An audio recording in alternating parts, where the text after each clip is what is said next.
Assalamualaikum warahmatullahi wabarakatuh. Pada pertemuan kali ini, kita akan membahas tentang ukuran penyebaran data. Yuk disimak sama-sama videonya.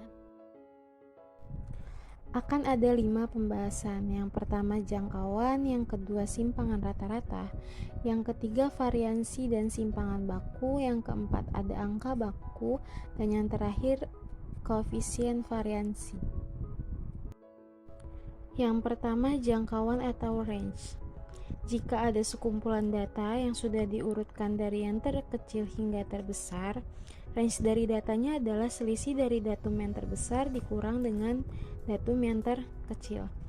Range biasa dilambangkan dengan huruf R besar, sama dengan datum terbesar dikurang datum terkecil, atau sama dengan X max dikurang X min.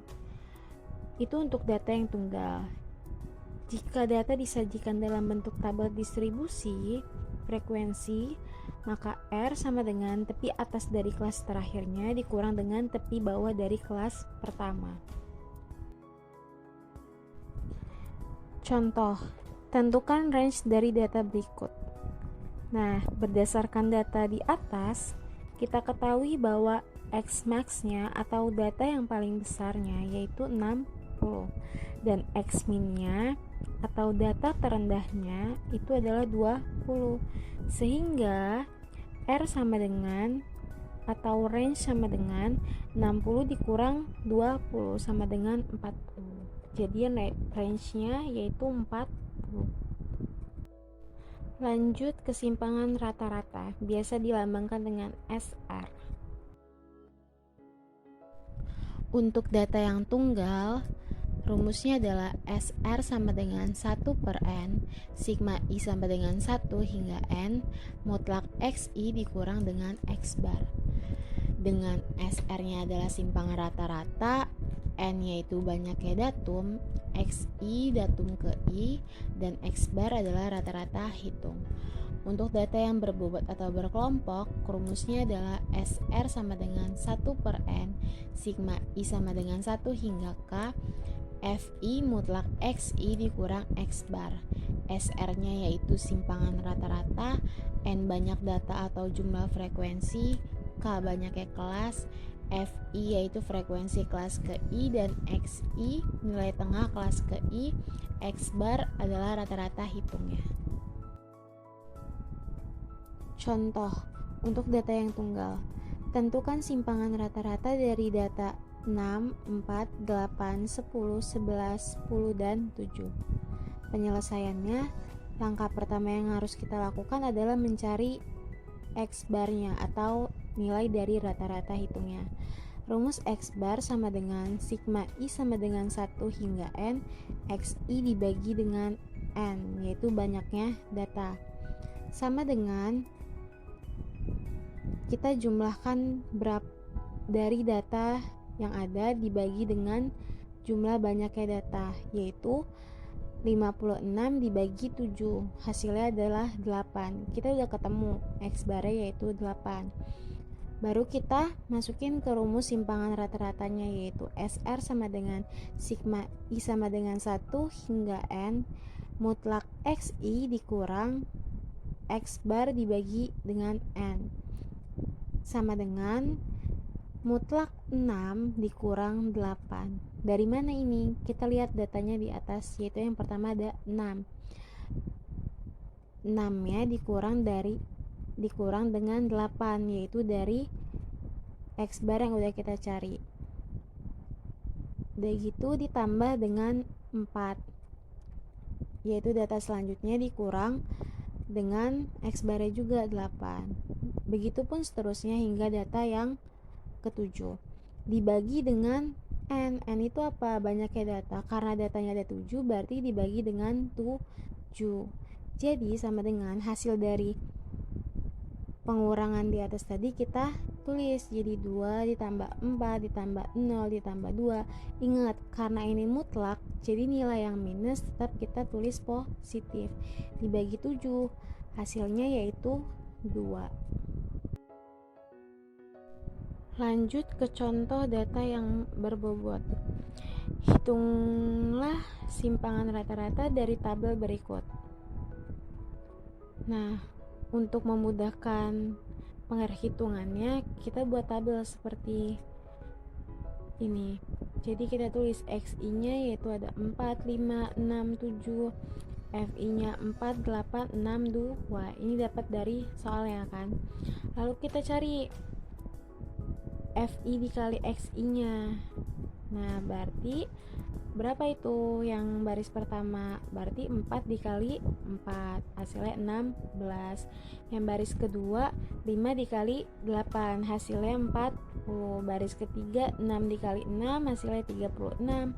Baris keempat 7 dikali 2, hasilnya 14. Untuk bawahnya yang di kolom FI itu maksudnya adalah jumlah dari FI-nya. Kita total. Berarti 4 tambah 8 tambah 6 tambah 2 yaitu hasilnya 20. Dan jumlah dari FI XI-nya yaitu 106. Habis itu untuk kolom yang keempat yaitu mutlak dari XI dikurang dengan X bar. Nah, XI-nya yaitu 4. Nah, kita cari dulu pertama X barnya itu berapa. Ketemulah XI dikurang X barnya yang baris pertama 1,3, yang baris kedua 0,3, baris ketiga 0,7, dan baris keempat 1,7. Setelah itu kita kalikan dengan FI mutlak dari XI dikurang X bar. Ketemulah hasilnya 5,2 yaitu perkalian dari FI-nya, yaitu FI-nya kan baris yang pertama 4 ya, dikali dengan mutlak XI dikurang X barnya yaitu 1,3, berarti hasilnya 5,2. Begitupun baris kedua berarti 8 dikali dengan 0,3, hasilnya 2,4. Begitupun seterusnya. Nah, kita cari sigma I sama dengan 1 hingga N FI mutlak XI dikurang X barnya. Ketemulah yaitu 15,2, penjumlahan dari FI mutlak XI dikurang X barnya. Jadi itu adalah simpangan rata-ratanya. Yang ketiga, variansi atau ragam dan simpangan baku atau deviasi standar. Untuk variansinya itu ada dua rumusnya, untuk data yang tunggal dan untuk data yang berbobot atau kelompok. Bisa kita lihat sama-sama ya rumusnya seperti apa.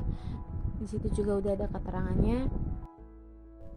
Dan ini untuk simpangan bakunya juga ada dua, untuk data tunggal dan data berbobot atau berkelompok. Nah, bedanya dengan variansi, jika variansi itu S kuadrat, kalau simpangan baku itu hanya S-nya. Jadi S sama dengan kuadratnya dipindah ke ruas kanan, jadi akar. Rumusnya sama. Untuk lebih jelas, mari kita simak contoh berikut. Tentukan variansi dan simpangan baku dari data 8, 7, 5, 3, dan 2. Ke penyelesaian, kita cari dulu X bar ya, atau rata-rata hitungnya.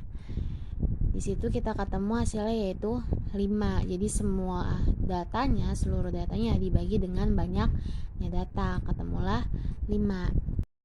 Setelah itu kita cari sigma I sama dengan 1 hingga N ya, XI dikurang X bar kuadrat. Jadi kita tulis XI nya yang pertama kan ada 8 dikurang dengan X bar yang udah kita cari yaitu 5 dikuadratin. Gitu juga data yang kedua sampai data ke 5. Ketemulah hasilnya yaitu 26. Nah, masuknya rumus variansinya yaitu S kuadrat sama dengan 1 per N sigma I sama dengan 1 sampai N XI dikurang X bar kuadrat. Nah, tadi kita udah ketemu yaitu hasilnya 26 dibagi dengan 5. 5 itu dari N, banyaknya data. Diketemulah 5 seper 5. Untuk simpangan bakunya kita tinggal akarin tadi hasil variansinya, berarti akar dari 26 per 5. Nah, kita bisa operasiin akar 26 per akar 25 dikali dengan akar sekawannya, yaitu akar 5 dikali akar 5, maka hasilnya 1/5 akar 130. Kalau kita cari hasilnya yaitu 2,28. Yang keempat, ada angka baku atau nilai standar. Lambang dari angka baku yaitu Z sama dengan XI dikurang X bar dibagi dengan S. Apa ya tadi S? Yaitu simpangan baku. Dengan Z-nya angka baku, XI itu nilai datumnya, dan X bar adalah rata-rata hitung. Nah, ada contoh nih, diketahui data 2, 7, 8, 10, 4, dan 5. Tentukan angka baku dari datum 2 dan datum 7. Penyelesaiannya, untuk nentuin angka baku suatu datum, kita harus tentuin dulu rata-rata sama simpangan bakunya. Kita cari rata-ratanya seperti biasa, X bar sama dengan jumlah datanya dibagi dengan jumlah banyaknya data, yaitu 36 dibagi 6, hasilnya 6. Setelah itu kita cari simpangan bakunya, yaitu akar dari 1 per N sigma I sama dengan 1 hingga N XI dikurang X bar dikuadratin, sama dengan ketemulah akar 7, jadi 2,65 simpangan bakunya. Kalau udah ketemu nilai rata-rata dan simpangan bakunya, tinggal kita masukin deh ke rumus si angka baku. Z sama dengan XI dikurang X bar dibagi dengan S. Yang ditanyakan tadi datum kedua, berarti XI nya 2 dikurang X bar tadi ketemu, yaitu 6 dibagi dengan simpangan bakunya 2,65. Jadi untuk datum kedua yaitu minus 1,51. Itu juga datum ke-7, berarti XI nya 7 dikurang 6 dibagi 2,65, yaitu hasilnya 0,38. Oke, yang terakhir koefisien variansi. Lambangnya KV sama dengan S dibagi X bar dikali 100%, dengan KV-nya yaitu koefisien variansi, S-nya yaitu simpangan baku, dan X bar sama dengan rata-rata.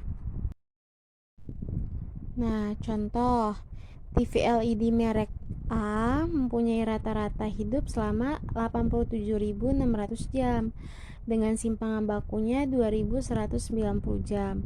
Sedangkan TV LED merek B memiliki rata-rata waktu hidup selama 105.120 jam dengan simpangan bakunya 5.256 jam. Yang ditanya TV mana nih yang lebih baik? Caranya, kita cari satu-satu koefisien variansi dari TV LED merek A maupun TV LED merek B. Oke, untuk koefisien variansi TV LED yang merek A-nya, kita masukin ke rumus KV sama dengan simpangan baku dibagi dengan rata-rata dikali 100%. Nah, ini semuanya sudah diketahui, jadi tinggal kita bagi aja. Simpangan rata-ratanya tadi kalau yang A itu 2190, berarti dibagi sama rata-ratanya yaitu 87.600 dikali 100%, ketemulah 2,5%. Untuk yang B itu simpangan bakunya 5.256 dibagi dengan rata-ratanya 105.120 dikali 100%, ketemulah koefisien variansi yang B 5%.